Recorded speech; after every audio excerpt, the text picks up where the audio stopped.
আপনি একজন ফাসেকের সাথে বন্ধুত্ব করবেন না। রাসূল সাল্লাল্লাহু আলাইহি সাল্লাম বলেছেন, তোমার কোনো খাদ্য যেন কোনো ফাসেক না খায়। ফাসেক মানে প্রকাশ্য পাপাচারী। প্রকাশ্য পাপাচারী কি কি আছে? প্রকাশ্য পাপ কি কি আছে যা মানুষের সামনে করা হয়? অশ্লীল কথা।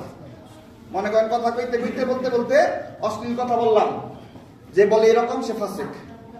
হাফ প্যান্ট পরে যে হাঁটুর উপরে, সে ফাসেক। তার কারণ কি? তার কারণ হাঁটু পর্যন্ত নাভির থেকে সতর ঢাকা ফরজ প্রত্যেক মুসলিমের উপর। ওই ব্যক্তি প্রকাশ্যে গুনাহ করছে। প্রকাশ্যে যে ধূমপান করে এই ব্যক্তি কি? সেও ফাসেক।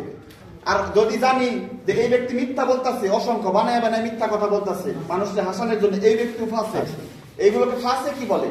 কিন্তু আমাদের আকীদার মূলনীতি হচ্ছে ফাসিক কখনো কাফির নয়। ঠিক আছে? আল্লাহ সবকিছুর সীমা নির্ধারণ করেছেন, তার রাসূলকেও বলেছেন সীমা নির্ধারণ করিয়ে দিতে এই উম্মতের জন্য। ঠিক আছে?